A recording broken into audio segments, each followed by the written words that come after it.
This is former TNA World Champion Raven, and you're listening to TNA Cross the Line podcast.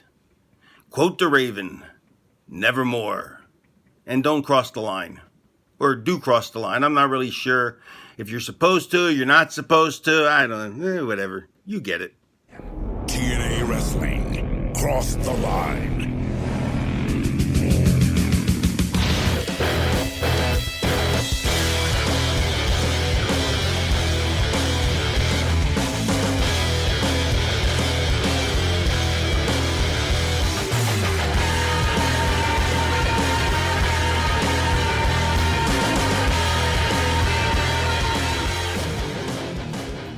And we're back with episode 222 of the TNA Cross the Line podcast. I am Bob Colling Jr. With me, as always, is Dallas Gridley. In Dallas, we are coming off of Destination X 2006, where at that show, Christian Cage retained the NWA World Championship by defeating Monty Brown in the main event.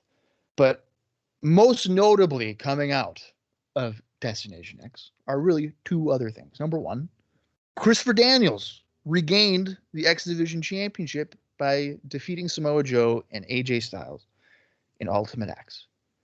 But holla if you hear me. The big bad booty daddy, Scott Steiner. That's right, folks. Scott Steiner has made his debut because Steve Borden showed up and he fought Jeff Jarrett and all the cronies. But Scott Steiner is revealed to be the guy from Sting's past that had never been in TNA before, which is completely accurate, although there was a cosplay of him episode 1. That's not Scott Steiner. But the former WCW World Champion, the genetic freak, is in TNA. You're flexing the imaginary muscles that you have. I'm going to do a peck dance right now. Boom, boom, boom. How are we feeling about the big bad booty daddy in TNA? I was trying to think of a Scott Steiner quote to scream. All I can think of is, I'm going to kick your ass! I can't think of a phrase either that he was screaming out. He just yells at a bunch of fat asses. You know, stuff like that. I'm freaking pumped. No pun intended. For Big Papa Pump Scott Steiner to be here in TNA. The thing about Scott Steiner is I feel like usually people are excited for not the reasons you should be excited to see Scott Steiner. It's not his in-ring work I'm excited about.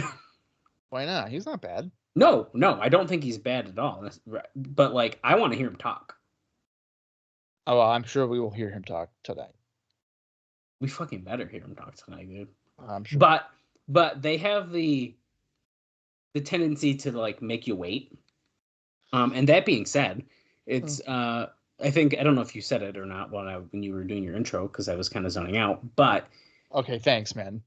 I don't think you said it. We have 6 weeks until lockdown. Okay, yeah, I have not said that, but I 6. did. I've noted that before. Yes, you've noted it before. That's a lot. Yeah. And I would have to assume if Scott Steiner is going to start wrestling here, it will not be for at least 5 of those weeks, if not until lockdown. Oh. But we better at least hear from him in the meantime. Well, you say that, but history has shown us that anytime somebody arrives here, they, in fact, wrestle the episode before the pay-per-view. That's what I mean. So it's either going to be, like, right before it, or they're going to make us wait. But this is longer than normal. Will they cut us some slack? And will we see him over the next couple weeks here? Do a quick little squash match with Shark Boy or something? Because let's be real, that's what's going to happen. Well, here's the thing. There would be, 3 different tapings that they'd have to do? Yeah. There's 3 tapings. Huh. I don't know. Yeah, he's got to wrestle. I'm just hoping we'll see him on the show, at least. Yeah, there. You know he's gonna do a promo. There's no doubt. He has to. He has to. Yeah, he will. All his freaks. Holler if you hear me. Funny story. Well, I'll tell my funny Scott Steiner story when we see him on screen, because I'm sure we'll have to talk about it. So I'm going to hold on to that, because we actually have a lot to talk about. Bob, we do obviously going to go through our Destination X recap from the Wrestling Observer newsletter. But dude, do I got some fucking news for you today. Oh boy. We will get into that a little bit during the show. And then one of the biggest is actually going to be right after our Destination X recap. So I think without further ado, let's start breaking down Destination X. This is from the March 20th, 2006 Wrestling Observer newsletter, in case you're interested to check it out in full, because I do a trimmed down version of that. So Bob already mentioned Scott Steiner made his debut at Destination X. The show was built around the return of Sting. Well, sort of. So it was March 12th from Universal in Orlando. And it was before the usual packed house of 900 fans. It was billed as a legend retires and a man returns. A Sting would appear as Steve Borden, sans makeup, to gain revenge on Jeff Jarrett and his group that was filming him and his family. Dave notes the pay-per-view response level was identical to last month, which isn't good. He says, because last month's buy rate was a disappointment, and they were hoping that the return of Sting would boost a number for that. And before I forget, Bob, that is a perfect lead in here. Let's take a look at those pay-per-view poll results. You and I gave it a thumbs up. We liked it overall. What do you think the readers thought about that? I might have sort of spoiled it a little there, but I mean, they're probably gonna say a thumbs up. Yes, the majority were up. 74.7% were thumbs up. That is 145 people. 8.8% were thumbs down, 17 people. And 32 people were 16.5% in the middle. What about the best match on the card? We did not obviously go over it yet, but usually these kind of stick out pretty good. I mean, was it Ultimate X? It was not Ultimate X. Okay, good. That's good, because I would have been nervous about that, because that was not the best match. That was second, though. I'll tell you that. Okay, so then they're going to say the International X Division 4-way. It was that four-way match, which we'll be talking about momentarily. In third place was Ron Killings and Rhino in Team 3D against Jarrett, Abyss, and AMW in that 8-man war. And then it was Shelley and Jay Lethal in the fourth spot. Now, what about the worst match?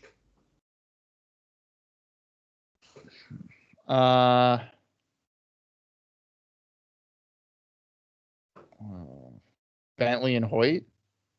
That was in second. I really don't want to say it because I enjoyed it.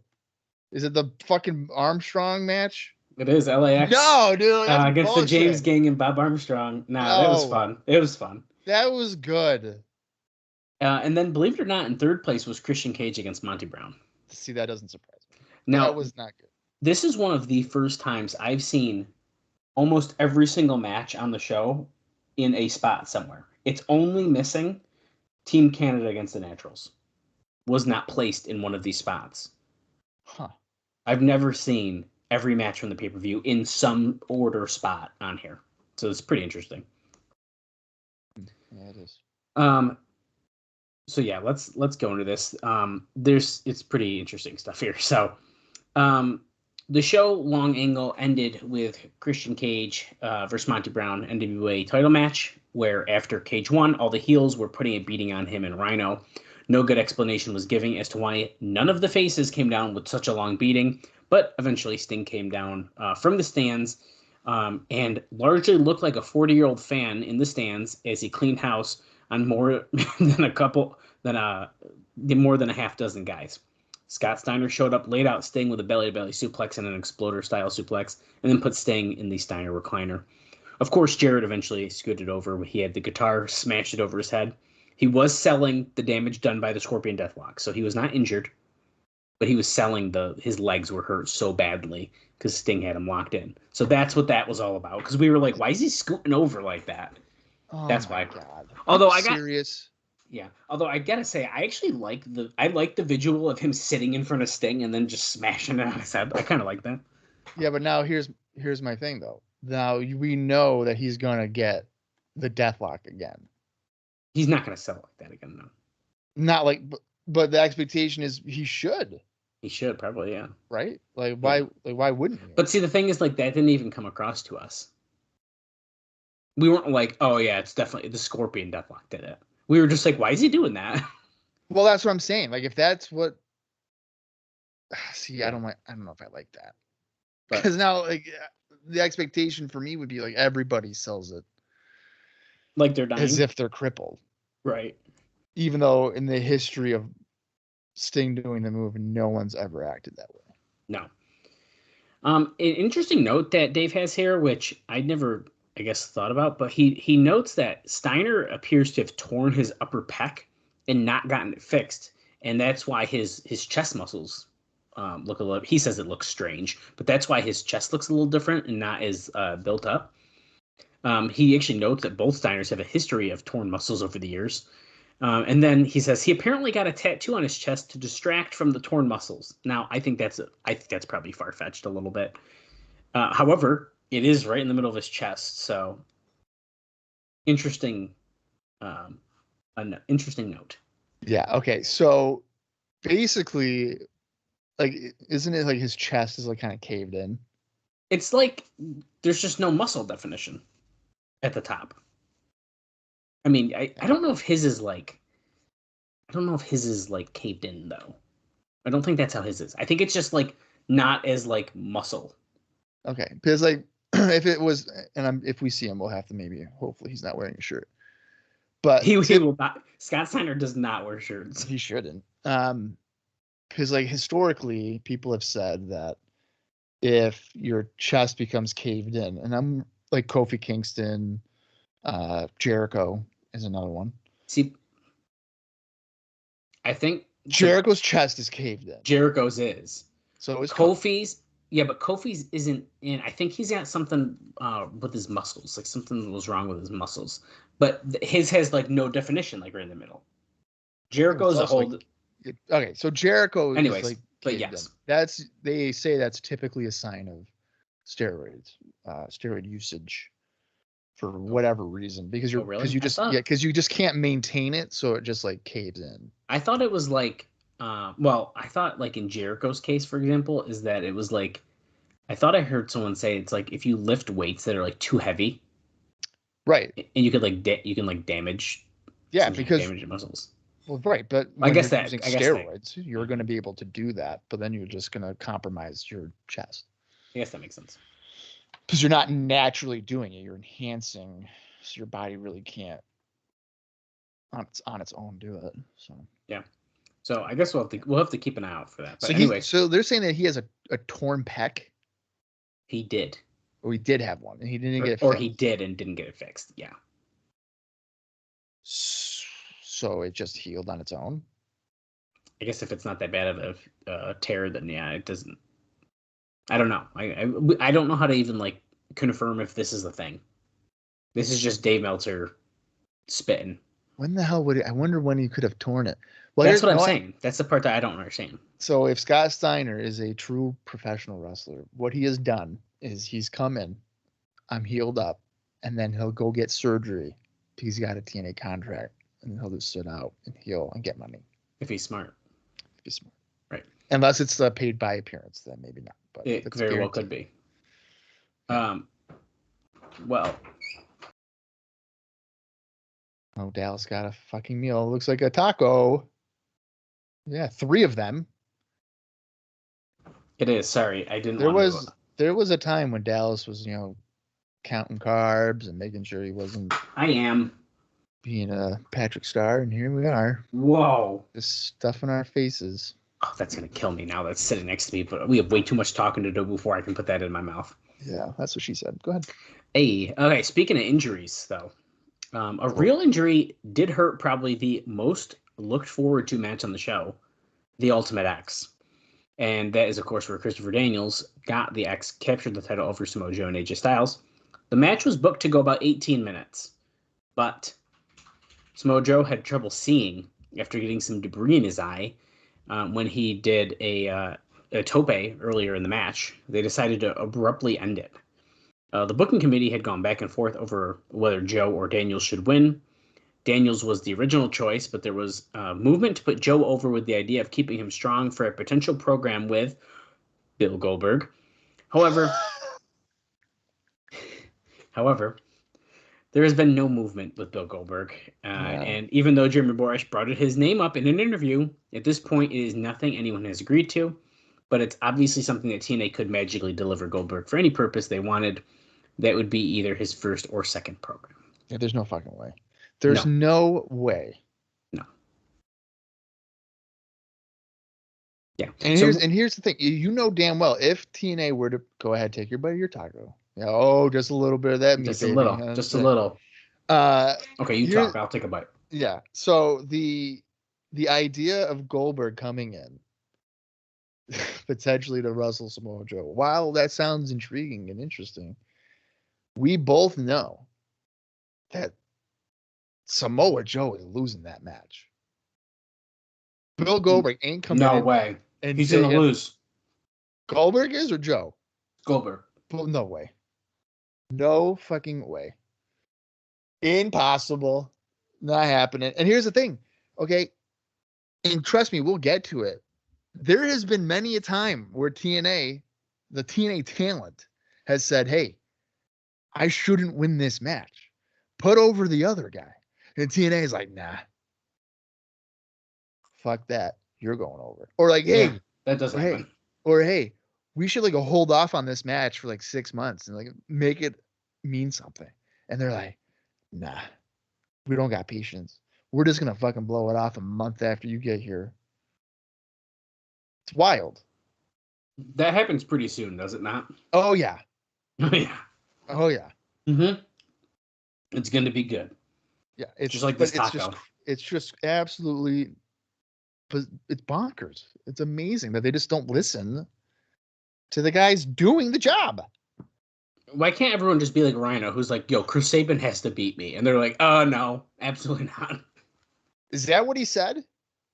Well, yeah, remember when we were doing it, he wanted Sabin to win, I think. Or you're like, it was like win or like kick out of the gore or something like that. Yeah, I kick out of the gore? He wanted Sabin to kick out of the gore, and they were like, I don't know about that. Yeah. But then it was like a competitive, like 7-minute match. It was a pretty good match. That's why if Rhino really, I can't remember if he was like, yo, Sabin should just beat me up fucking 4 days before No Surrender or whatever. It's probably just the gore part. I can't quite remember, but regardless. I think it's definitely at minimum the gore. Like he wanted him to kick out of the gore at minimum, which is like pretty cool. Yeah. Sabin had been like, damn. But here's the thing too. Well, I wonder if it helps. Isn't Sabin from Michigan? Yes. Yeah, so they're Michigan boys. So that probably makes sense there. Yeah, I guess I didn't really think about that part too much, but it does make sense. I think it also helps that, or I think it shows that Rhino knows like the good talent. I mean, Sabin's just been fantastic. So absolutely. Moving on here. So here's some other things that changed, and then we'll talk a little bit more about Joe's injury in that match once we start breaking down star ratings. He says that the show was strong, highlighted by a 4-way match that wasn't fully put together until the last minute. The idea was to be an international showcase, but they ended up not bringing anyone in from the outside. Now, listen to this. Puma, who TNA secretly signed several weeks ago. Oh, my God. Yeah. Was brought in as the New Japan rep. Even if he hadn't signed, earning his way onto the roster with a strong performance with P.D. William, who was supposedly representing Team Canada, Chris Sabin representing the U.S., and Sonjay Dutt, who was just thrown in last minute. So either way, so apparently we signed Puma. Okay, that's the first part. Second part is even if he didn't, he probably would have been in the match. So fair enough. But you're probably wondering, well, what about all those other guys you talked about? Like the week or two before. Yeah, I was wondering about them when we were watching the show last week, and I couldn't even remember who we were talking about, and I couldn't find it in my notes when we were watching the show. But New Japan pulled out Shinsuke Nakamura, and they replaced him with Puma. So it was going to be Nakamura in that spot. And nobody was unhappy since Nakamura doesn't wrestle in X Division style anyways. So not a big deal. Oh, that's true. The attempt was to also debut Mystico, but that fell through. Now, on TV the night before Destination X, Mike Tenay mentioned Durango Kid, but constant calls from Jeff Jarrett to Paco Alonso, the head of CMLL, ended up going unanswered, which led to major frustration. Now, this clearly makes the deal the company thought they had gotten all but finalized in jeopardy. With CMLL sending Ultimo Dragon, Ultimo Guerrero, Rey Bucanero, and Mystico as Team Mexico for the X Cup dates that will include a couple TV tapings and finishing on pay-per-view in May. So they're thinking that may not even happen anymore. We shall see. Now, during the entire show of Destination X, there was a show-long angle that we saw take place where Eric Young and Alex Shelley were looking for Sting. They went to the rafters, couldn't find him. They threw leaflets from the ceiling with Sting's photo, asking if anyone has seen him and that he's dangerous. There was a video done at the start of the show as well that was Sting-related. It was listed as a Fritz Fellini film, but this was, of course, put together by David Sahadi. And Fellini, of course, is a famed film director. And Fritz is being an inside joke because that's Eric Young's real name. It's Jeremy Fritz. So they kind of like did a little fun thing there. There was a guy in a Sting-like mask throughout the video who ended up unmasking to reveal it to be Eric Young. So during this whole segment and all the stuff that they were doing on, they went to the bathroom, and unlike WWE, nobody took a smelly shit, is what Dave Meltzer writes. Because in WWE, you got to hear the people taking shits before they go in the bathroom.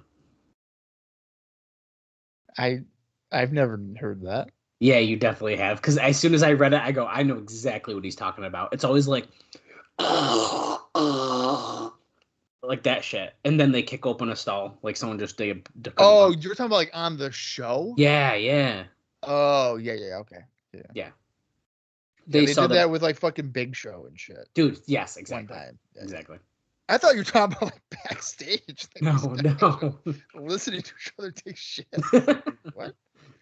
No. Anyways, oh AJ Styles made a very questionable joke during the segment after he. I said that.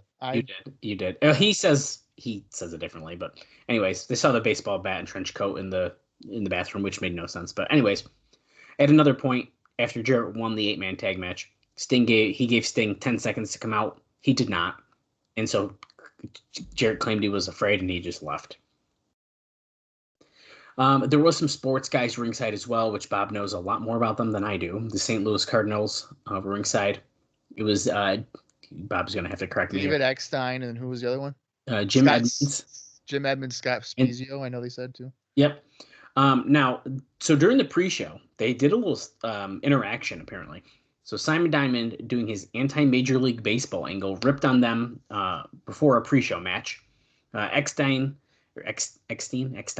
David Eckstein. He's a major TNA fan, apparently. And while the other two were apparently there just for laughs and fun. So it's kind of fun. He ended up putting over TNA big time and blah, blah, blah, blah, blah. Simon Diamond, in the pregame show, sarcastically remarked that maybe TNA ought to give them a championship belt for showing up as well, and made fun of them for having the best record during the regular season but choking in the playoffs. So they did a little interaction. Now, on to the matches. Let's break these down. The pre-show, which we did not see, saw Shannon Moore pin Cassidy Riley in 3 minutes, 21 seconds with a twisting body block off the top rope. After that, Elix Skipper and David Young defeated Shark Boy and Norman Smiley in 3 minutes, 17 seconds. Crowd was into Smiley in a cult way, but the match built to Smiley doing a semi-big wiggle. He didn't do the lewd dance, but did spank Young. So apparently they must, after the TV one, told him to tone it down a little bit. Probably. I like how Shannon Moore's finishing move is basically just a springboard crossbody, but we have to make it sound more spectacular than what it is. Yeah. The match ended when Young pinned Smiley after a double team Uranagi. Fans were not happy to see their favorite guy in the match do the job. After that, who would be? right. Okay, now we're onto the main show. Well, let's get into some star ratings and stuff. These are my favorite to look at. In the opening contest, saw Alex Shelley pin Jay Lethal in 10 minutes, 8 seconds. Shelley did a lot of British spots early. Lethal did a tope. Lethal still looked pretty green out there, Dave says. Now, as they said on the show, Don West noted that Shelley's 22 and Lethal is 20 at this time, which is absolutely insane, and they're the two youngest wrestlers under contract with the promotion. And then Shelley won, I believe, with the slice bread number 2. 2.5 stars. Okay. Not bad. Then, after that, we saw Lance White pinning Maverick Matt Bentley. He calls him just Maverick Matt, but it's Maverick Matt Bentley. In 7 minutes and 59 seconds. Tracy did her T-spot with Hoyt, but he didn't care that much and turned around and kicked Matt in the head.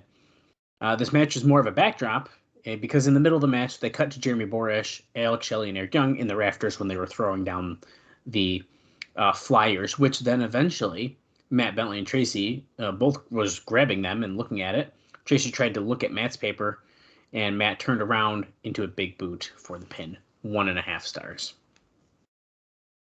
Yeah, see that was a feud that originated on Explosion. So it shouldn't be a surprise to us that they basically did not care about it as they used it as a platform to like advance the Sting thing with the flyer. Yeah. I don't think I thought about that when we were watching it, but then reading these notes to prepare, I was like, it makes a lot of sense of why they did that. Yeah. Next up, Team Canada's Bobby Roode and Eric Young defeated Andy Douglas and Chase Stevens in 12 minutes, 24 seconds. Dave says it was a styled match. Finish saw Young break a hockey stick on Douglas, and Roode pinned him. 2.5 stars. Mm-hmm.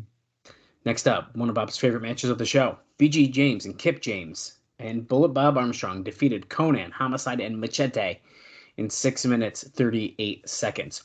Most of the match was BG getting beat on, and the match was essentially there to build up for one spot where Armstrong would be in with Conan. The place exploded for the spot, and Bob pounding on Conan until he escaped. Homicide tried to pull the chair from Bullet Bob at one point, who let go. Homicide hit himself in the head with the chair. This left Machete in the ring, being bounced around by all three, and Kip pinned him after a Cobra Clutch Slam, which is, of course, the one and only. That's right. 1 3/4 stars. I mean, I'm surprised that it didn't get a lower rating than that, so I take that as a victory. That's fair. Next up, Chris Sabin won the 4-way over Puma, Petey Williams, and Sonjay Dutt in 14 minutes, 57 seconds. The crowd was not really into it early, but the work was so spectacular that they were doing the "This is awesome" chants at the end. During the match, there's a bunch of great spots. He talks all about them. But Petey Williams finally hit Dutt with the Canadian Destroyer, but Sabin made the save. Sabin pinned Puma after the cradle shock to win. He gives his match 4 stars. Pretty good rating on that one. Mm-hmm. Next up, 8-man war. Jeff Jarrett, Chris Harris, James Storm, and Abyss defeated Rhino, Ron Killings, and Team 3D in 20 minutes, 10 seconds. 20 minutes, 10 seconds. It started off good. It definitely felt like it was a 20-minute match by the end, though. Yeah. But listen to what he says about it. A heated and all-action brawl. They were brawling all over the place. And then, of course, he breaks down the spots. Eventually, as Killings came off the ropes, Harris tripped him, and Jarrett hit the stroke on Killings for a clean win. The finish was kind of flat, he says. Yes. Now, listen to this. This would have made me a lot more interested. Now, Abyss had suggested before the match the idea that he would put thumbtacks on the mat, and Jarrett would give Killings a stroke into the thumbtacks. But Killings wasn't down for that idea at all. And then, of course, after the match, Jarrett did the demanding Sting would come out, blah, blah, blah. He ends up giving this match 3.5 stars. I'm just 3.5? Yeah. That's too much. I just am picturing Abyss pitching this, and then Ron Killings be like, nah, dog, that ain't work for me. Dude, there's no way he would have that. No way. No way. Abyss would have done that spot in a heartbeat. Ron Killings going in thumbtacks face first. Come on, guys. Come on. What are we doing? No, he ain't doing that. No. Next up, Christopher Daniels won the X Division title in an Ultimate X over Samoa Joe and AJ Styles in 13 minutes, 26 seconds. Before the match, when Joe was being interviewed, Boris mentioned the name Bill Goldberg as a potential tease. The match was all action, but due to losing the climax, ultimately it didn't live up to the hype. I agree completely with that. A lot of the match was built around the idea of whether Joe could climb the ropes. He was only up at one point, and it was momentarily. They claimed Joe's winning streak was not on the line in this match in order to protect him, probably, for the loss. It was only a few minutes in when Joe did the rolling dive over the top rope to both men. It was at this point that Joe got something in his eye that affected his vision. Styles did a sunset flip powerbomb off the top rope on Daniels. There was less climbing than usual, probably because that was being saved for the final 4 minutes or so. At one point, Styles was on the cables and was about to get the belt, and Joe cracked him with a chair shot. Daniels drop-kicked the chair into Joe's face and climbed up and got the belt for the win. After the match, Styles and Daniels shook hands as a show of respect, while Joe threw a major temper tantrum upon losing. He gives it 3.5 stars. That's too high, too. I don't think I'm going 3.5 on that. This is weird. Okay, like the 8-man war started off good, and then they were like, nah, we're going to go to rules. So I'm like, fuck that. So that would be probably at max 3 stars. And then Ultimate X was such a bummer. And now with the context of like him not having eyesight or whatever, that's probably 3 stars. Maybe like if you were to do quarters, like 2 3/4. Right. Yeah. That's fair. But yeah. So, it sucks, but that's just how it is. Right. Well, it's time for the main event. Christian Cage pinned Monty Brown in 17 minutes, 11 seconds to retain the NWA heavyweight title. The basics... Go ahead. No, I just said yeah. I thought you were going to already start complaining about it. Yeah. No, I'm just really curious what he gives a star rating for. If it's anything more than 2.5, I'm going to fucking scream. The basic storyline going in was Brown had injured Cage with the pounce on television, and Cage claimed that he'd broken ribs that were taped up. What they did made sense since the match was built around Brown working on Cage's ribs. He'd worked on them a lot. Yeah. But they could not follow the previous 3 matches, and the crowd wasn't into the match. Eventually, Cage got out of the way of a pounce and hit the unprettier for the win. In the end, the match was better than average, but not pay-per-view main event quality. He gives this match 2.5 stars. Hey, I see 2.5. Yep. There you go. Yeah. That's probably generous. That's fair. And to wrap us all up here, after that match, Jeff Jarrett came out. He wanted his title shot right then and there, and he'd make Christian a transitional champion like his brother up north, he said, referencing Edge. Brown helped Jarrett, but Christian Cage made a comeback for both. Soon, the ring filled with all of Team Jarrett, which was Abyss, AMW, Team Canada, Alex Shelley. They were pounding on both Christian and Rhino, because eventually Rhino came up, who was the only one who made the save, by the way. Dave says they should have at least made a reference of somehow that the dressing room was locked or something, because it made no sense of why such a long beating was taking place and nobody would make the save. Abyss eventually laid out Christian with the shock treatment, and Harris handcuffed him to the ropes. They took turns whipping Christian with a belt, which felt like it took forever. And then eventually, Steve Borden, he ran in, cleaned house, Sting beat up on everyone, and then started whipping everyone with the belt that he got from Jarrett. He put Jarrett in the Scorpion Deathlock, and he was tapping when Scott Steiner ran in, which he once again talks about his chest in this section, literally 2 paragraphs down from he did already, but whatever. He gave Sting that belly-to-belly and the exploder. This place started chanting for Goldberg, but no save was coming. It ended with Steiner putting Sting in the Steiner recliner and Jarrett grabbing the guitar, smashing it over his head. Now, as things stand right now, Steiner is only being booked short-term for limited dates. We'll see how that goes. So, till lockdown. It's kind of what I'm thinking. That's what I'm thinking. It's definitely what I'm thinking. This is actually sort of related. It's a different note, but it's semi-related to the Destination X. Eric Young, he apparently had a major scare after surgery on his vocal cords. He had surgery on his vocal cords on March 7th. No, March 7th, right? Destination X was on March 12th. Uh-huh. Yeah. So in Nashville, he had a problem with the anesthesia using surgery. And at one point, he couldn't be revived, and his heart stopped beating for several minutes. When they were able to bring him to, he had an irregular heartbeat, but he was able to get out of the hospital a day later and was given the green light to wrestle on the pay-per-view, where you wouldn't have known anything was wrong other than his voice was a little weaker than usual. Insane. What? Insane. His heart stopped 5 days before. He was dead 5 days ago? For minutes. And then he wrestled on pay-per-view. What the fuck? Dallas? Okay. Dallas. If I'm gonna get mad.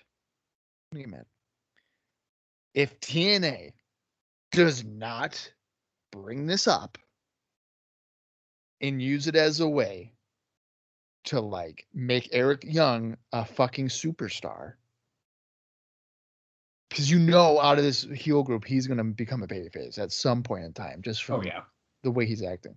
If you don't bring up the fight that this guy has, that he literally died 5 days before a pay-per-view, it's crazy. What are we doing? What are we doing? It's absolutely ridiculous, dude. It's unreal. Yeah, that's incredible. Yeah. I think that pretty much wraps up the Destination X stuff. Now, I have some unfortunate news. And then a couple other notes. What? So, a little bit longer as normal post pay-per-view. This one is a big hit, man. And what at first sounds like the rug being pulled from TNA, it's actually good news, apparently, according to Dave. TNA has lost its primetime slot on Thursdays. We were supposed to be moving to primetime in April. It's gone. It is not happening. What? Yeah. Now, here's why. Spike TV made the decision this past week to change its Thursday night lineup starting on April 13th for reasons that have not been explained, but Dave says makes perfect sense. The new lineup will be CSI at 8 p.m., UFC Unleashed at 9 p.m., Ultimate Fighter Season 3 with Tito Ortiz and Ken Shamrock as coaches starting at 10 p.m., and Impact at 11 p.m. That's the whole lineup on Thursday nights. Now, it appears that the decision was made after completion of filming of The Ultimate Fighter, that both UFC and Spike officials were said to be thrilled with how the season and Ortiz and Shamrock dynamic ended up turning out. Oh, of course. Yeah. It also makes no sense for Impact to be the lead-in for UFC because UFC has stronger audience right now. Mm-hmm. So, in turn, it should theoretically still help them. Okay. So right now we're on Saturdays at 11, right? Mm-hmm. And now we're going to go to Thursdays at 11? Yes. After all these hot UFC shows. Right. Okay. So 2006, I was a junior in high school. There is no way. There's no way that I am able, even if I wanted to, there's no way I'd be able to stay up till midnight on a Thursday to watch. I don't think I was either at this time. There's no way. At least not during the week. That's what I'm saying. On Saturday, I would even Friday, if you had a Friday night. But then I guess you could be like, well, people are going out to bars, whatever. Like that audience is probably going to go out. But on a Thursday? Yeah. Are they keeping a replay for Saturday? Well, it's funny you say that. That's my next note. Because TNA will continue airing on Saturday nights at 11 p.m. as a replay from the Thursday show. Now it doesn't fucking matter. It doesn't even matter. No. The Monday midnight time slot is expected to be dropped, though, with the final show airing on April 10th. So we're done with the Monday midnight time slot. Which actually, that's a really good point to bring up. Our Monday midnight time slot has not been doing bad. So maybe Thursdays at 11 won't be so bad. We'll see. I don't know, man. This is so interesting to me because I do vividly remember. I don't think I watched it on Thursdays, but I remember seeing the replays on Saturdays, I think. I absolutely watched it Saturdays. So it's pretty interesting. Well, I can't wait to There's see no way. the rating breakdown when that happens. It's going to be awesome. I wouldn't be surprised if the Saturday show does a better rating than on Thursday. It could. Because there's no way. There's no way that I could stay up till midnight. You weren't like a bad kid who would stay up all night on a school night? No, I mean, I would try. Because by that time, like, my dad was like, got to be in bed by 10 or whatever. Like, that had long passed. Mm-hmm. But no. I mean, I was falling asleep on the couch by like 10 anyway. I know. I used to fall asleep during Raw all the time. Yeah. So, like, there's just having to stay up an additional 2 hours. No way. Okay. Now, from a perception standpoint, it is a negative, of course. But it's definitely a safer move, Dave says. The likelihood of a disappointment in the Thursday night number is relatively small. Now, he kind of breaks that down a little bit more, which we've been obviously talking about. Now, the interesting point of this is that wrestlers and TNA personnel were told before the start of the taping for the shows we're actually about to watch. They're about to get the news on March 14th about the change in a speech by Jeff Jarrett, who was joined by Scott Fishman of Spike TV. At first, there was disappointment, but it was pretty clear that it was the best thing for Spike, UFC, and TNA. And now, although it was not announced to anyone until after the ratings came in low on the March 11th episode of Impact. The decision was made before that rating even came in. So it was not a decision made based off of ratings coming in, which I will mention ratings during the show today. But Yes, yeah. Thursday's at 11. I don't. Yeah. We'll see how it goes. I got a couple more things here for you, Bob. Just because they're a little bit more to talk about. They are building here. I don't know if we're going to see a tease of this on the show today. I should say that. I don't know. So potential spoiler, I guess. I didn't look it up. They're going to be building here soon toward an angle where Larry Zbyszko is going to lose his hair. And Dave says, I'm going to guess it will be with Raven, since he's scheduled to return soon and they were feuding when Raven left. Now, there is a reason for this. The story behind hair this. transplant. Yeah. Of course. I mean, that's the only way you do that. The story behind this is that Zbyszko is getting hair restoration surgery soon. Yeah. So he's getting his head shaved before surgery. They want to do something with it in a comedy vein, since Zbyszko will have a fuller head of hair shortly after it being shaved than he had before. So he's going to come back with more hair, essentially. Now, Raven, to kind of follow up on this, Raven was on Wrestling Observer Live on March 12th, updating on his health situation. He said that he was at first depressed about being taken off TV, but he's now happy he got the break. He's still right at about 280 pounds due to problems with his thyroid and adrenal glands, as well as high blood sugar, like our friend Bob. And so is he diabetic? I don't know. As well as his body not producing testosterone. So this dude's all sorts of fucked up. Now, he says that the problems are due to 2 decades of steroid and other drug usage. Absolutely. But also said when it came to the steroids, that when he broke into their business and was 220 pounds, that was being a small guy. And without them, he would never have gotten in the business. So he still feels like it was worth it.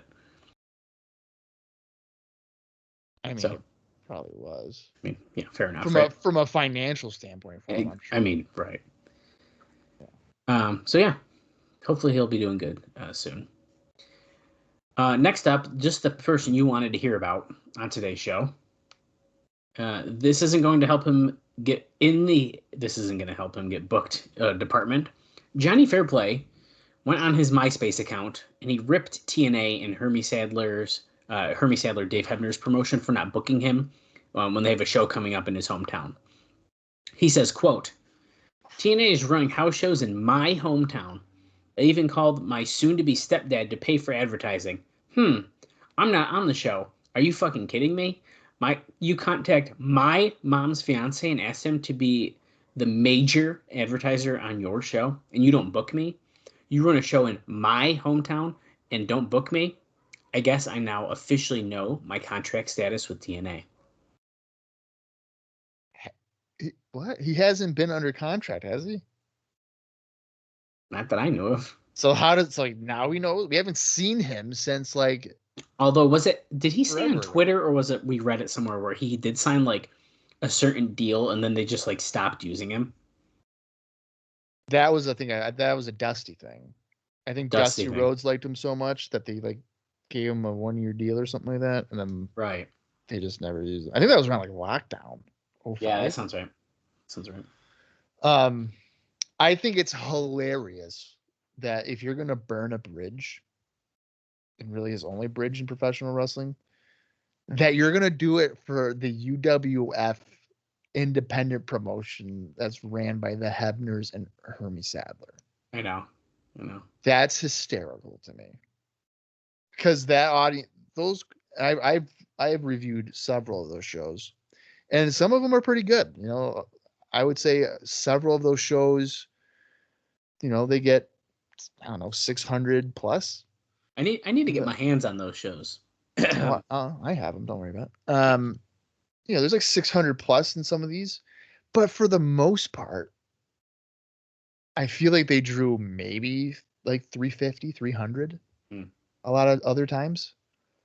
I don't think Johnny Fairplay being on a UWF TNA joint house show is going to move a needle like Insane Clown Posse would in Michigan, because the difference being is that the Insane Clown Posse, number one, are a musical act, and number two, they actually wrestle. Fair.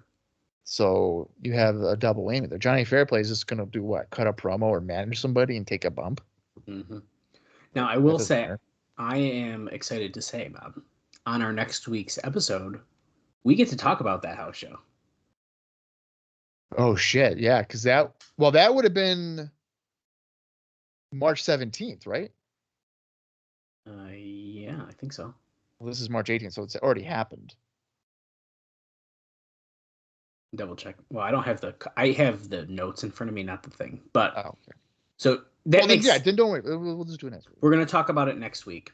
Yeah. I'm actually gonna, dare I say, we're gonna talk about Alvarez's write-up because it is easier to read. We'll talk about it next week though. But we're gonna read down the matches and stuff. I'm excited to talk about it. I'm really curious to see how that show goes. Yeah. I have one final note for you, Bob, and then we'll get into the show. And I got other stuff that I still think is gonna blow your mind during the show. Oh, great. But speaking of people that you just love to hear about before we get into an episode of TNA Impact. It's fucking Shannon Moore, I swear to God. Nope. Bill Banks left the creative team about 2 months ago, which started rumors of Vince Russo, a long associate of Banks, angling to get back in. Oh, God. Russo has said publicly he has no interest in ever coming back to TNA. TNA. Never. Yeah. But I hate pro wrestling, bro. Oh, fuck you. I ain't coming back. But apparently, those who know him well believe differently, and his name does come up internally from a few people close with him. Yeah, I bet. So, Bob, Russo might be coming back soon, bro. Dude, okay. And the funny thing about this, he has no interest coming back. Fuck you. Of course. But of course he does. How many times does he do it? It's 3, isn't it, at least? Hells, he's done it at least 3 times on the podcast already. Well, that's right. He did do it. He left in 2002. He's like, no, I don't want to. Then 2 weeks later, he's like, I'm back. And then the Hogan thing, he's like, I ain't fucking coming back. And then that fell through. And he's like, oh, bro, I'm here. You're right. And then he gets by Victory Road, he was like, I'm taking a break. But then he's like, but I'd leave the door open. Even though I'm a changed man. He's already done it 3 times now. It's ridiculous. So what? How many more times is he gonna do it over the next 18 years? From where we are in 06. You go through his Twitter account, he does it 7 times in a day. He's like, I fucking hate wrestling. The next tweet's like, oh, I'm watching Raw. Watching Raw, bro. Cody Rhodes, dude. Fuck. Yeah, good stuff. But so here's the thing. Not a matter of if. When he comes back, I know you'll probably tell us like through the notes when he comes back. I'm sure. So when we know, like whenever he comes back, we really have to pay attention to the show and be like, oh, that's a Russo thing. He's back. Yeah, that'll be fun to see actually. There's a poll. Oh, there he is. There's a poll. Yeah, that's Vinny Rue. You gotta love it. I wonder, because when he was in WCW, he basically just took WWF characters and put them on WCW guys and just changed the name. So like the APA, that was just Chronic in WCW. Oh yeah, I think I knew that. Like The Rock, Booker T. Like it was just what he did. He just shifted people over. Hey, it worked. I mean, I don't know if I can say it worked. It was a thing. It was a thing. Yeah, like it was entertaining. Yeah, I'll give you entertaining. What do you think? Doesn't necessarily mean good or bad. What do you think the Millionaires Club was supposed to be? Just the NWO again? No, that would have been, I think, the New Blood. The New Blood would have been the NWO. Oh. Millionaires Club was probably more like a Four Horsemen type of deal because there was not nearly as many people in the Millionaires Club than the New Blood. New Blood was like fucking anybody under the age of 40.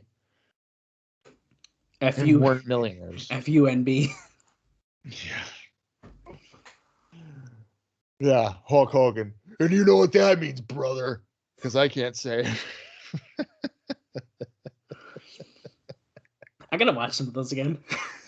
Dude, Dallas, I'm not even kidding you. You're gonna do it tonight? No, yet like 2 days ago. I was on Peacock and I was like, should I just watch like from April 10th, 2000 on just for shits and giggles again? And I like literally pressed play and I was like, no, I can't. So I exit out of it. And you do that. You do that every I feel like every year you're like, I'm gonna do this again. I would say at least every like 16 months. I'm like, you're ready for another go. I think I'm ready. Oh my God. Enjoy this shit. Yeah, it's fun to see the thing too, and we'll get into the show here in a minute. But the thing for me is like that April 10th show is so bad that it's tough for me to fucking even watch that. Oh my God. So bad. If it was like if it was like a little bit better, it'd be like, okay, cool. I can watch that. But I would say by like June 2000, it's like consistently like entertainingly bad. But like the first 2 months of Russo trying to figure everything out, it's kind of it's pretty rough. All right. Well, thankfully, we don't have Vince Russo yet to plague our Impact shows. So let's get into it. It is the fallout from Destination X 2006. This episode is the March 18th, 2006 TNA Impact. If you want to watch along with us, head over to the TNA Plus app or find it in your own personal collection. I'm going to count down from 3. And when I say play, that is when we're going to start the show. And let's see what we've got as we head towards lockdown. 3, 2, 1, play. This is TNA. The new phrase of professional wrestling. Destination X. Of course, we're going to get our highlights of everything we have discussed. He's taking the flesh right off his back with that belt. Oh, Bob, let me tell you about some explosion matches that were taped during this highlight package here. Now, interestingly enough, explosion is all fucked up. So the matches, we've talked about a lot, but the matches I'm talking about first air on March 24th, 2006, where we saw Samoa Joe defeat Puma. And then, I just want to point out, they're showing actual video footage of like Scott Steiner, and like not stills. Wait, that's a good point. Wait, that's a really good point. Oh, I can tell. I see what they mean about the chest. Yeah. It is like, it's like, yeah. No, I guess it is a little bit, yeah. I guess when the muscles like, oh no, you're right. Oh, yeah. Dude. God, that's bad. Well, maybe it's It's when he's like breathing heavily, you can really see it. Yeah. Like it's a big divot. Well, here's our intro. He's got to get that The fixed. other match that happened that was taped here aired on March 31st, the Explosion 129, where Jay Lethal and Chris Sabin teamed up to defeat Homicide and, oh yeah, Hot Stuff Hernandez. What? Yep, An explosion? an Explosion. That is a fucking bizarre way to do that. Now, I'm curious if that was the true test of like, let's try that out, or what. I'm not 100%. I know. Yeah, I would have to think so. We'll see what LAX situation we see on our next couple shows here. I would assume we're gonna see something. Oh, dude, I don't know if you'll bring this up, but I saw it on Twitter, and we are in the time frame in which this applies. I'm gonna say it really quickly too. So because Jeff Jarrett's coming out, and I'm sure Scott Steiner is gonna be with them too. So I saw, how the whole like Ashley Mazzaro thing, and I don't mean to downplay by saying thing. Obviously, we all know what's happened there. But it led to like CM Punk getting heat for like dating Maria or whatever. Like it's been on Twitter. So I knew he did, but I did not see that get brought back up yet. Yeah, so like it's like a tie-in to like all this shit. Okay. So there was like a edict that wrestlers in like developmental don't fuck around with the hot girls that they sign. Right? Oh, really? Okay. Yeah. And I saw it's from the Observer, and I don't know if you'd mention it because it'd probably be under a WWE thing. So I'll just say it now, but if it gets brought up, we can talk about it again. Our homeboy Mikey Batts got fired because he fucked one of the models. Oh, what? Yeah. So when he was in developmental, he was fucking around with one of the hot chicks that was for like main roster guys, quote unquote, and got fired for it. That is crazy. That's the belief. Wow. All of Team Jarrett or whatever we're calling them are in the ring. I mean, there's Planet Jarrett, right? Well, he doesn't officially say that though. Wasn't that what we were calling it in the asylum? It's a different time, man.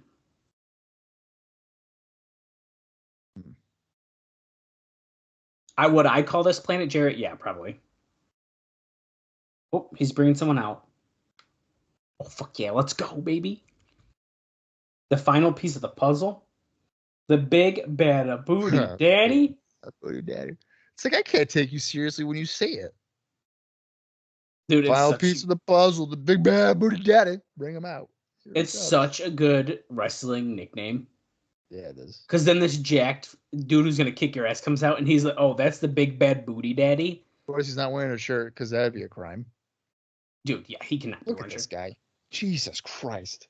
Now, on his way down to the ring here, oh my god.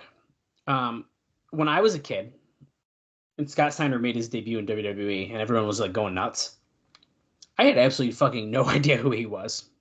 You were watching it, too? I remember when he made his debut. But dude, I had no clue who this dude was. I remember being really excited for Scotty Steiner because I was a big WCW fan. And then I watched Rumble 2003 on DVD, and it's pretty bad, isn't it? He just does fucking T-bone suplexes the entire time. He was doing Suplex City before Brock was. Yeah, but the thing was that it was a shittier. So, and the fans turned on him quick. It probably doesn't help it was in Boston. But well, he's got a microphone, so I really wish that you guys could hear what we're about to hear. Censors. So this is TNA. You see, I've been watching TNA for a long time. Bullshit. You've been watching who they've been hiring? But they never called me. I watched them hire guys like Rhino.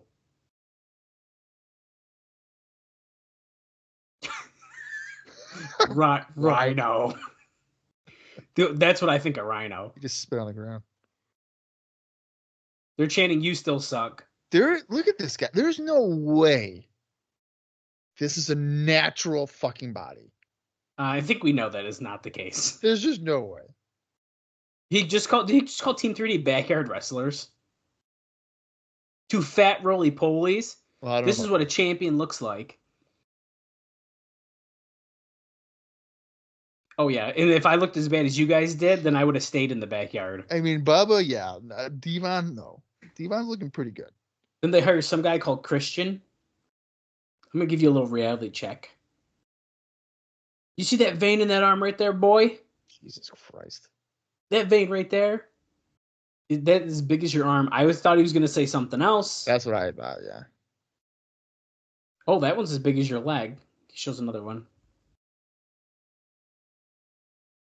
You're only one bitch slap away from becoming an ex-champion. TNA goes, they better have their finger on the button in the truck.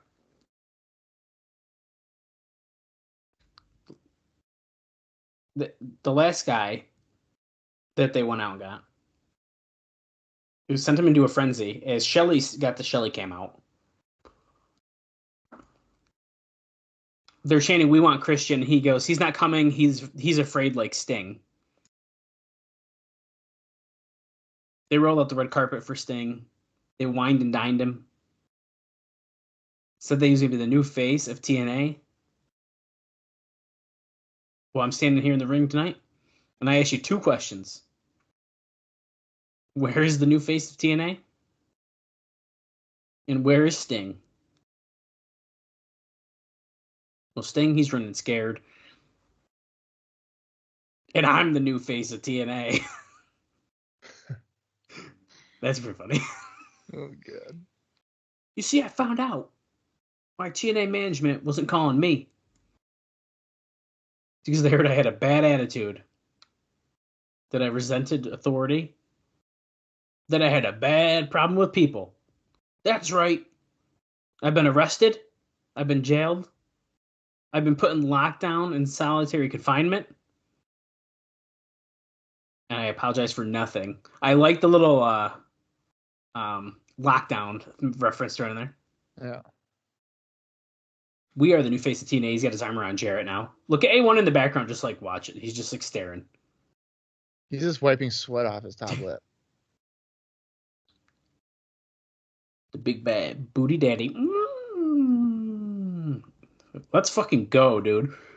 We're not even 10 minutes in, and we've just gotten our first TNA Scott Steiner promo. I am ready. Yeah, so here's the thing. So now knowing that he's signed for like limited dates, as soon as he walks out to the back room, to the backstage, I'm like, you want to sign for like 2 years? Like, this is get it done. I mean, yeah, come on. We need you around. JB interviewing Larry Zbyszko backstage. He has a message for Scott Steiner and anyone else who calls out TNA management. The championship committee runs TNA wrestling. I'm the one with the ironclad contract. I make the matches. I take the responsibility of what happens inside the wrestling ring. Okay, he's going to wave his sword of power. Lockdown, April 23rd. Team 3D and Team Canada have been at each other's throats. No. No. Bob. Team 3D and Team Canada in a 6 sides of steel match next week for the first time ever on Impact. Okay, we can't even digest because Samoa Joe just ran in the room. You're the matchmaker, right, Larry? It's in your best interest to give me my rematch.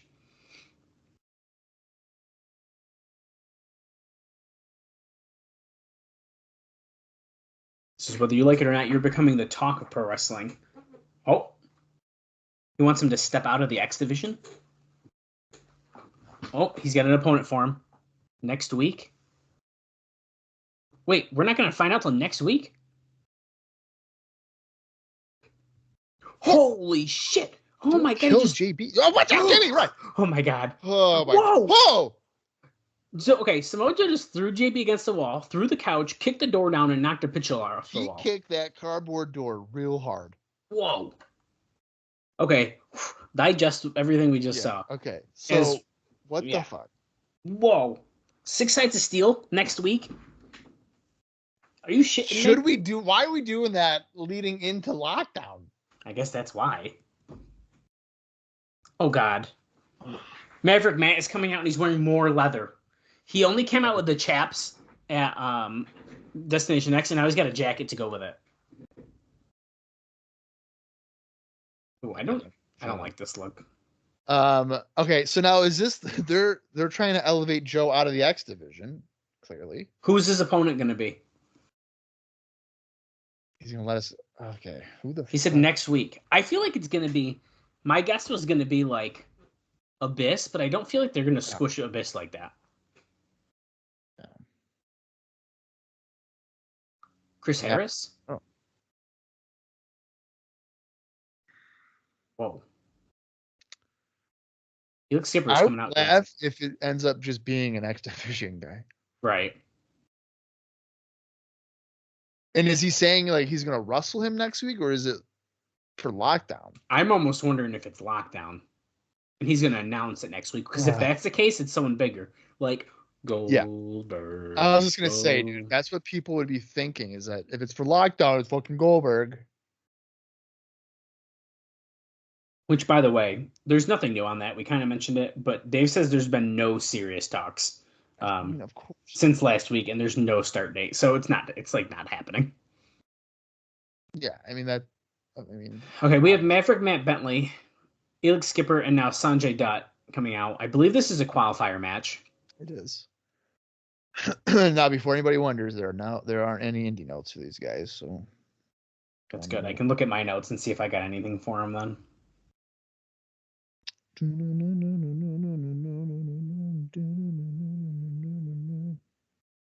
Oh, look at there. The Best of Bloodiest Brawls DVD. Simon Diamond is at the table.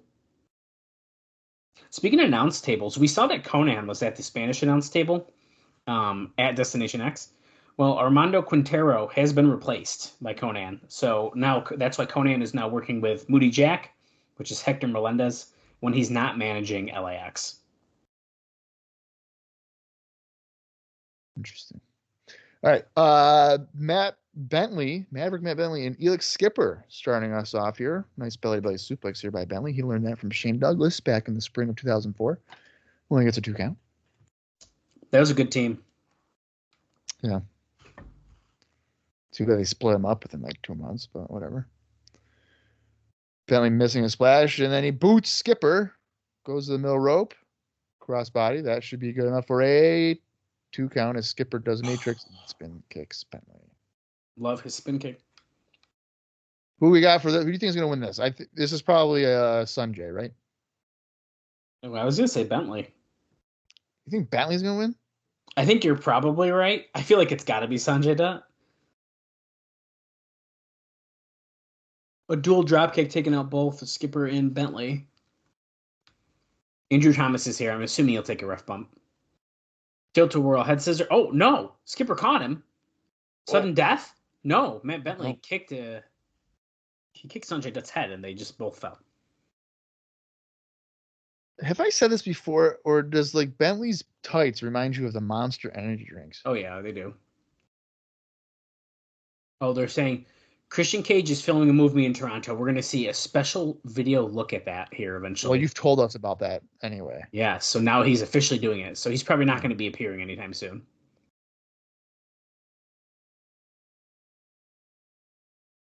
Oh. Skipper just clobbered Sonjay Dutt off the apron. I'm assuming he's going to go for a nice dive. Look, see, if I knew they were going to flash just the Spanish table, I would have waited. Elix Skipper really corkscrew plancha. Look at this. He almost didn't make it.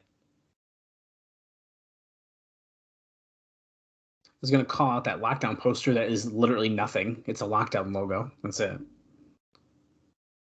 Yeah. I'm wondering if they're going to start doing like Bourne posters like that for the arena. and like not have cool posters until the DVD comes out. Well, you say, I'm sure that's exactly why, because I remember Bischoff was saying for WCW, like they would have to plan their posters or whatever, like 6 months out. So Yeah. you don't know what you're going to do. So when the DVD Bentley? or VHS came out, that's a nice super kick. Awesome. That's when you would make it like cool, I guess. 450 splash by Sonjay Dutt. Come on, Sonjay. Cover him. That's it. 1, 2. Middle of the ring, dude. Yeah, Sonjay got that. Yeah. Easy Hey, peasy. that was it was quick, but that was a fun little opening match. That's fine. Sonjay's the right call. Yeah. I think Maverick Matt Bentley was the last person I would have thought would win that. Oh, you're lying. No, I'm not, dude. And I know Skippers and Diamonds in the Rough, and that's like a job squad. But I would have gave him more of a shot than Bentley. Oh, Jesus. Simon Diamond goes, with a guy like Sonjay Dutt representing our country, he's pulling that. Oh. Oh, here we go. There's more White Sox stuff here. I might have spoiled this like 2 weeks ago, but we're going to see it now. He promised he was going to go to Tucson, Arizona.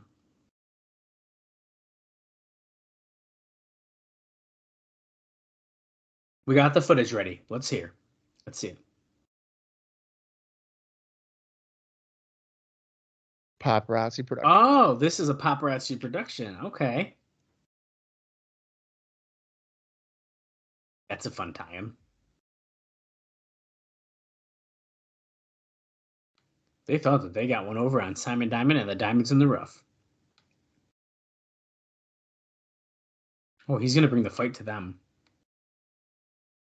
Now, we didn't care about this when it happened originally. Do we care about it any more like 4 months later? No.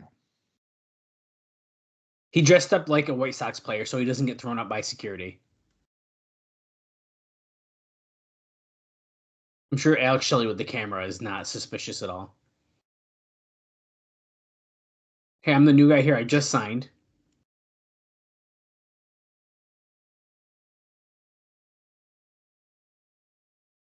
There's a hit. He's just he's hitting baseballs.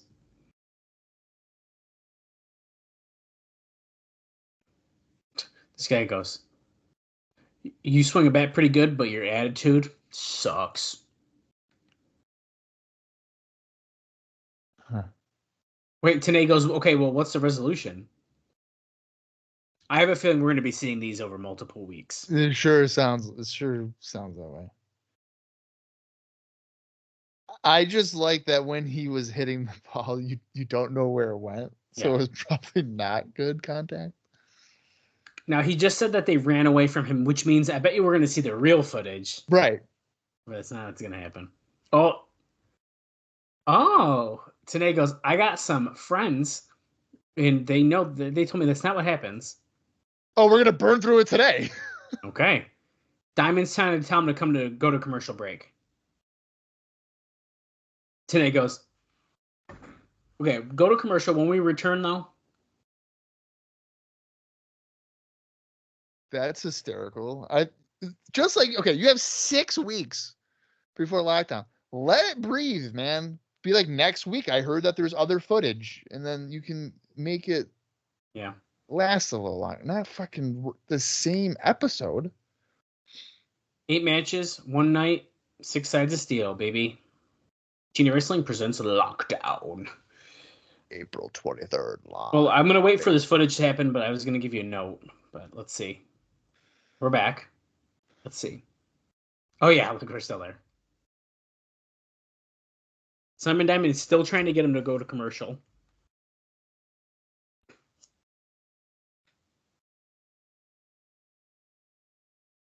Okay.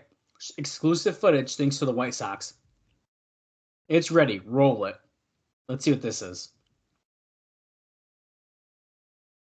Diamond walks in. We're giving away titles now. He's got the X Division title. AJ Praninsky.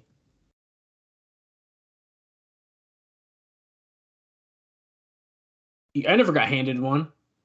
Like, someone goes, well, it's because you never won. Oh, I like how God.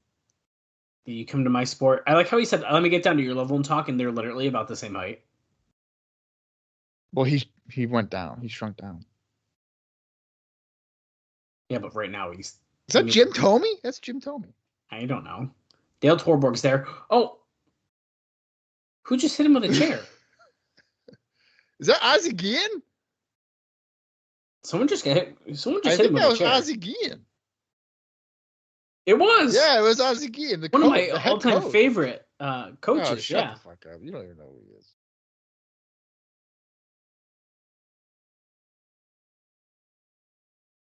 You called it an eye pocket?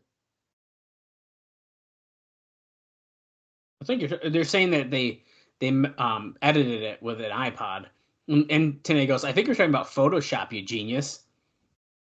Yeah, but oh my God. Okay.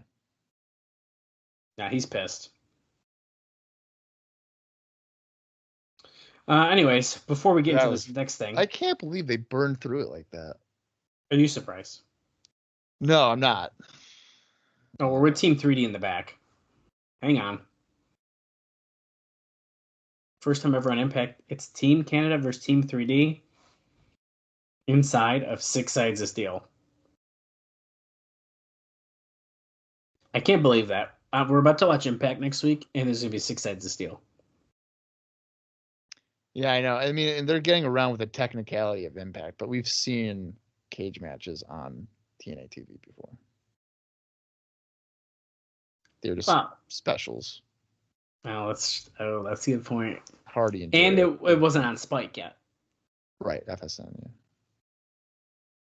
He's doing the Pledge of Allegiance, but he's singing about... He's doing the Canadian National Anthem, number 1, to that beat. And he's just talking about 6 sides of steel. And so he's got his heart on his chest. He's singing it. Oh, here we go. Now Devon's doing it.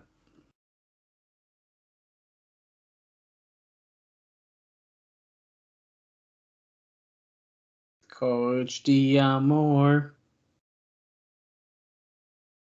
That. I knew it. Yeah. Fat shaming. Next week on Impact. It will not be the first time that Team 3D is inside of a steel cage, but it may be the last time for Team Canada. Oh, my brother! Anyways, Bob, the TNA Impact on March 11th did an extremely disappointing 0.65 rating, which is about 736,000 viewers, which Dave says he believes is the second lowest rating that the show's ever done. The UFC as a lead-in did a 0.77 rating, just as a reference, so it dropped a bit. Here comes Abyss. Also, Impact, the replay, it looks like on March 6th, did a 0.4. But that's the shorter one. Or the replay, not. But yeah.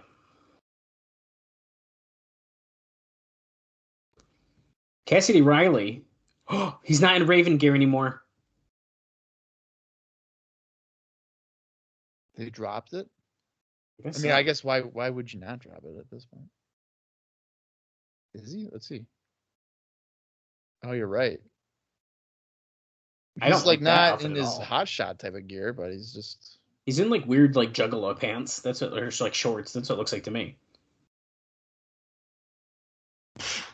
Winfrey. Wait, Sting has invited TNA to discuss the situation from Destination X. So we're going to hear from Sting next week too. Okay, we're going to the shock treatment. This is a quick one. Boom. Oh, that was probably that. Treatment.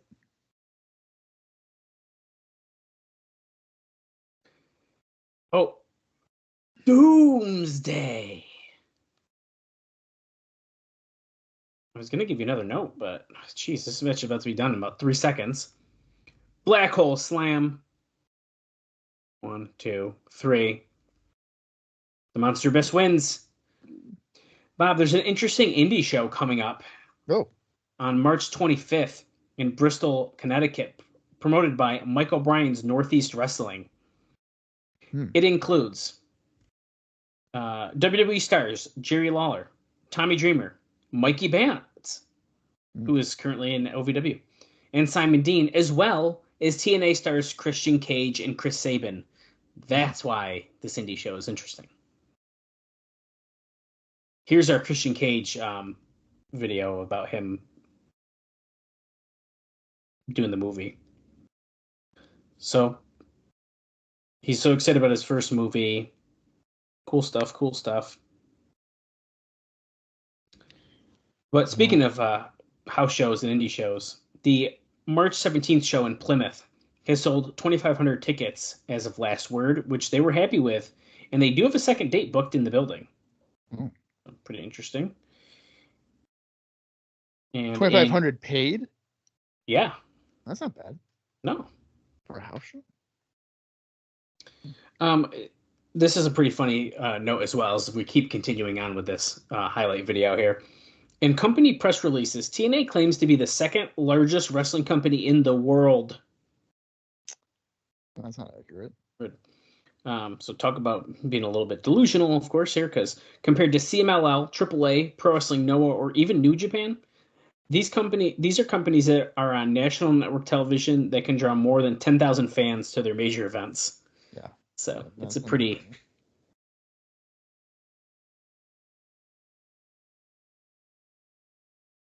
Christian said Sting has every right to be mad and feel the way he does, so... Now we're backstage with Father James Mitchell and Abyss.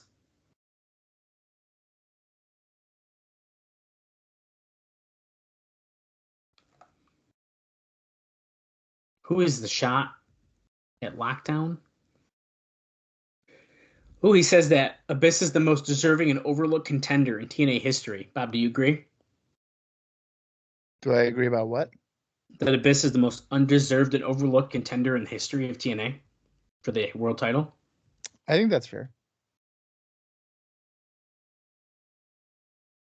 You know that Abyss is a master of pain, unspeakable torture. Pain.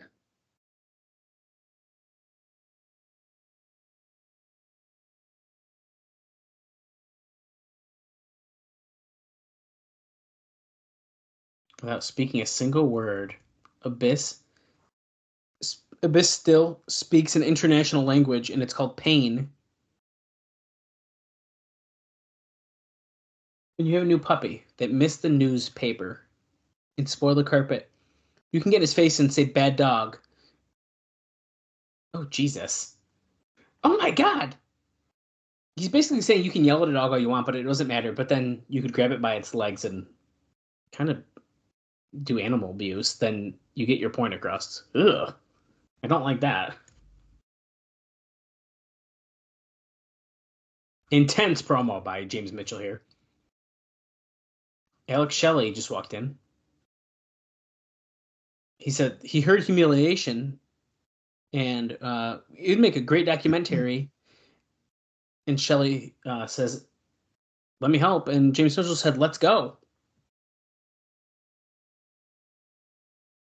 Okay. I have some indie notes that I probably should get into here. Is that, hold on, Conan Homicide, is that Machete? Yes, it is. Yeah, it's definitely Machete. Okay, I'm just confirming. He's got a bandana on his face. So I couldn't really tell. Okay, yeah, please go. Go ahead. Hang on 1 minute. I forgot where I was at. Okay. So first off, how about we do Scott Steiner? Because he did have a promo. Dude, that's a really great point. We should catch up. He's had he hasn't really wrestled often. I'm assuming he was hurt probably at the torn pec. But earlier here in March, he had a couple of matches. On March 5th, he wrestled at the World Wrestling Legends 605 The Reunion in Orlando, Florida, where he defeated Buff Bagwell in 13 minutes and 59 seconds. And then on March 11th, he teamed up with Rick Steiner to defeat Eddie Venom and Elvis Elliott for UCW in Bay City, Michigan. Okay. So he's had a couple of tune-up matches, safe to say. Homicide, our good friend Homicide. He's been busy a little bit as Shark Boy and Norman Smiley are getting the advantage on LAX. Don't know how. Oh, he's gonna bite his ass. No, that sucks. Back on March 4th. These next two are for 1PW. Homicide teamed up with Ricky Reyes, known as the Rottweilers, losing effort in a four-way, which saw Southern Comfort, which is Chris Hamrick and Tracy Smothers, defeating Colt Cabana and Spud, the Rottweilers, and the team of Jody Flesh and Johnny Storm. On March 5th, Homicide once again teamed up with Ricky Reyes in a losing effort against Jody Flesh and Johnny Storm. And then on March 11th, in a number one contender scramble match for the Ring of Honor Tag Team Championships, the Rottweilers, Homicide and Ricky Reyes, defeated Jason Blade and Kid Makazi, and then the Briscoe Brothers and the Ring Crew Express at Ring of Honor's Arena Warfare. Conan just accidentally hit Machete in the head with the slapjack, and Shark Boy looks stunned. There's and no Conan way. said, "Go ahead and pin him." And Shark Boy just pinned Machete. This is the killing off of Machete. This is It the has killing to off. It has to be. I was going to mention too, Ricky Reyes. He's apparently gotten feelers regarding interest in coming in, so we may see him here pop up.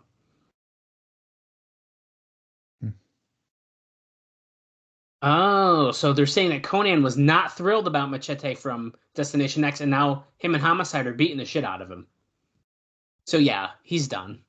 Yeah, now did they do the Hernandez thing already?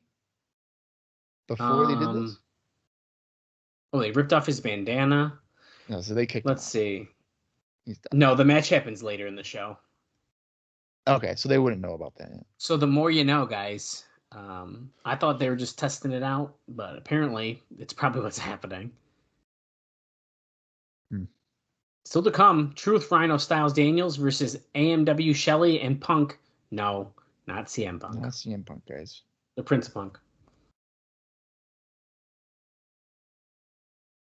Ooh, a DVD about Best of the Bloodiest Brawls here. The UWF promotion, obviously Hermie Sadler and Dave Hebner, that promotes house shows using the TNA banner, announced March 31st in Danville, Virginia, that Sadler and Jeff Hardy will go against Jeff Jarrett and Shannon Moore as the headline match. Plus, Rhino versus Abyss and Williams, Brooks, Killings, Brown, AMW, and Team 3D. And they have some other dates planned as well, with Christian Joe Daniels debuting, plus Styles and Team 3D as well. And that's in April. That's hilarious that So they're loaded. Hermie Sadler is putting himself in the main event. That's Now listen. Oh, never mind. I thought they were playing a generic song. It's AMW song. That's why it sounds so familiar.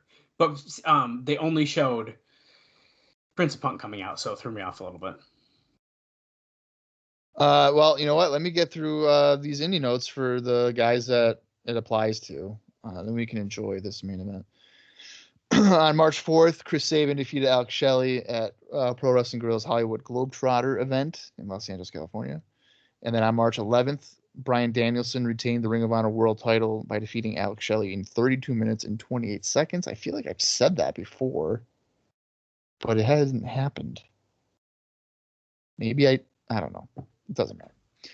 AJ Styles back on I mentioned all these things. So, well, yeah. March 10th, AJ Styles defeated Jimmy Rave and Salvador Renaro at the World One Old School Tournament Night 1 in Georgia. Christopher Daniels, he lost to Colt Cabana on March 11th at Ring of Honor's Arena Warfare. And then Rhino doesn't have anything new. His last thing was March 5th when he lost to Samoa Joe at 1PW. And the night before, on March 4th, he lost to Christian Cage. But I'm pretty sure I've already addressed that as well. So that's your indie notes for the show. We can enjoy this 8-man tag team bout. Well, here, let me get a couple quick things out too before we Damn really it. get to. I know. I told you it was a heavy week, man.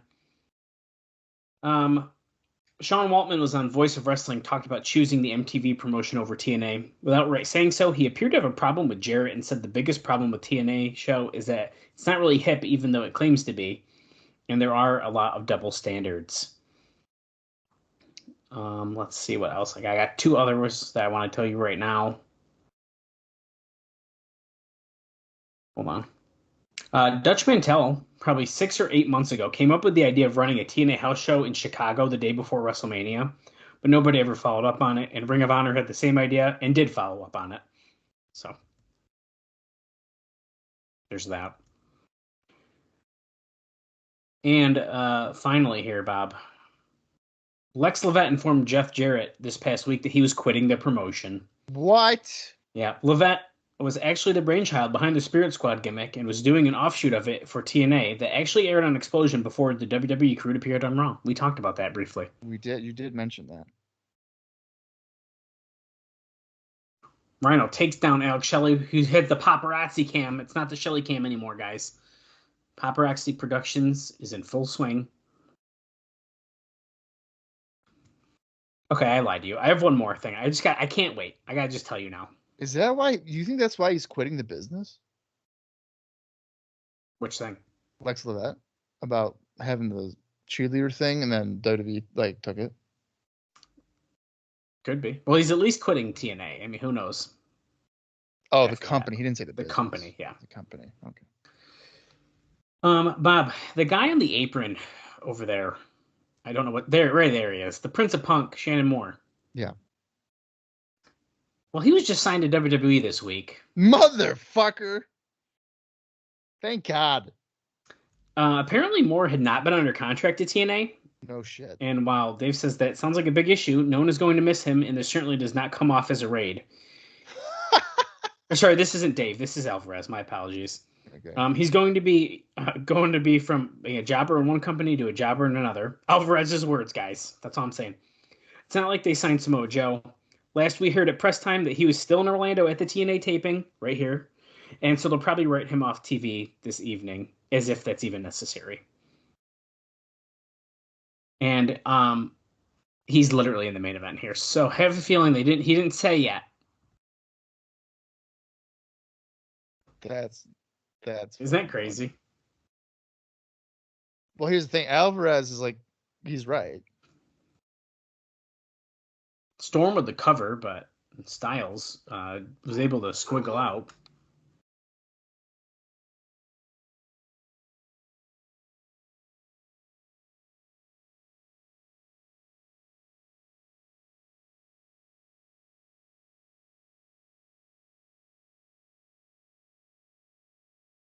Prince of Punk posing for everyone, drops a leg drop on AJ Styles. Now, he does have a win over AJ Styles. Now, I'll be honest with you, Bob. I didn't know if I knew that Shannon Moore signed back with WWE. And that being said, I remember the Prince of Punk thing from this time a little too much for how short it is. Mm-hmm. So I remember this very well. In 2006. Ooh. Styles does not get that. Well, Shannon Moore is too far away for that moonsault reverse DDT combo. Yeah. So I remember this all. This is why I'm pissed off about Shannon Moore being here, because I remember it. I remember when he beat AJ on Impact or whatever, and I was like, really, of all the fucking people were having AJ feud with Shannon Moore in 2006. I was just fucking over it. And then I remember one day I went on WrestleView.com. I'm pretty sure. And Shannon Moore resigns with fucking WWE. And I go, you have got to be kidding me.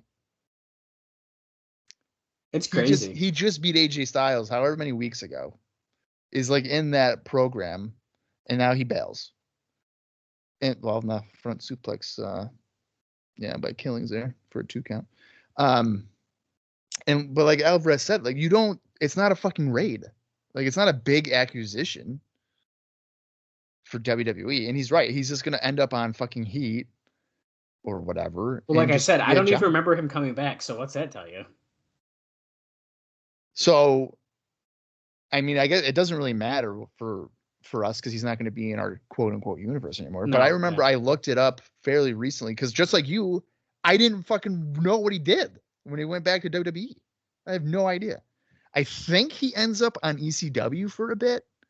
What? I do not remember that at all. Yeah, dude. I think he does a little bit of ECW. Holy shit. Nice gore. There What by a Rhino. gore. Harris just got cut in half with that. When Ron Killings did a nice dive earlier, this match is breaking down pretty good. We got Daniels and Moore in the ring now. ECW, huh?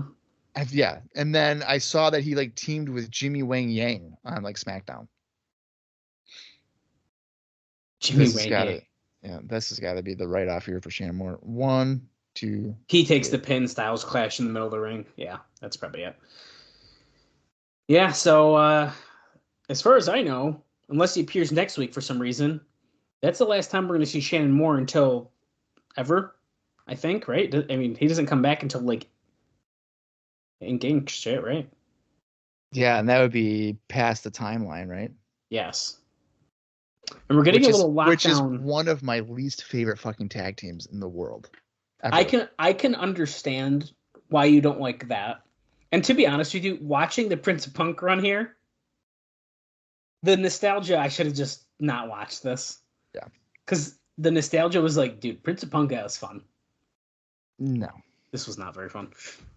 No, I remember it was, my reviewing of 2002 Velocities and SmackDowns and Raws, whatever. There was a match with Shannon Moore where I was like, holy shit, this guy's really fucking good. Like, this is really a good match. I think it was against like Jamie Noble. So I should have known that it was probably the opponent that he was with. And then subsequent every match after that so far in the Cruiserweight division that he's involved in has not been great. So, and he's doing like the Mattitude thing. He's a Mattitude follower. Oh, hold on. I thought this was just a lockdown, but no, it's actually just about the match next week because there's the Eric Young and Bobby Roode thing, and he goes, "We're petrified," and Bobby Roode goes, "No, we're not." And then they show the beatdown with Team 3 they had earlier in this year. That's a pretty big fucking match. Yeah, did you expect to get?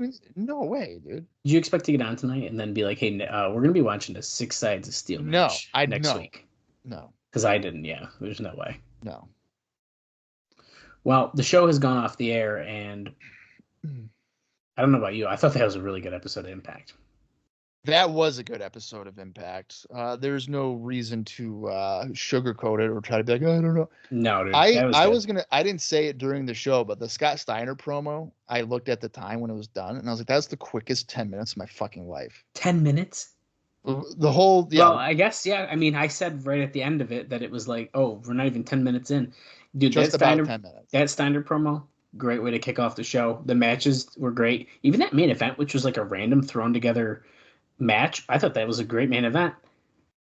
Yeah, thumbs freaking up, man. We know, so we got this huge match for next week. We're leading our way toward lockdown. Joe's opponent will be told, I guess. Joe's opponent. We're gonna hear from Sting. We have a fucking 6 Sides of Steel cage match with Team 3D and Team Canada. No more Shannon Moore. No more Shannon Moore. Which, by the way, guys, I like Shannon Moore. So, I don't. You don't. As a wrestler, as a human being, I don't know who he is. That's fair. Who knows what's going to happen next week? Are we going to see Scott Steiner in the ring? I don't know. Maybe. Not next week. I think that would. Hey, I'm just hyping us up a little bit more here, okay? Right, but it's just like a clear thing for like the day, but like literally the day before lockdown, they'd be like, oh, it's a tune-up match before lockdown for Scott Steiner, and he's taking on Jarrell Clark or something. Like, they wouldn't do it 5 weeks before.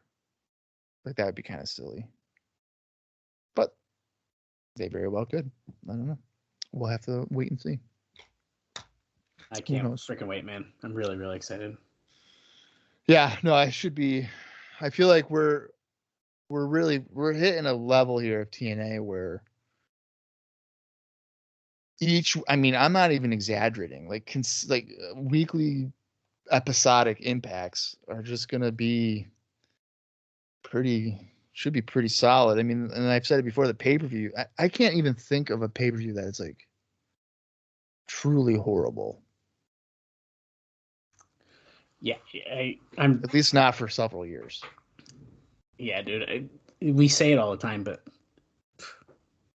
there's some stuff I'm really excited about, and we actually saw a tease of it tonight during that Abyss segment that I'm really excited about. Yeah, I do know that. Like, really excited about. So can't forget that. Yeah, That's like an all-timer. We've said a few things where it's like, oh, this is segment of the year.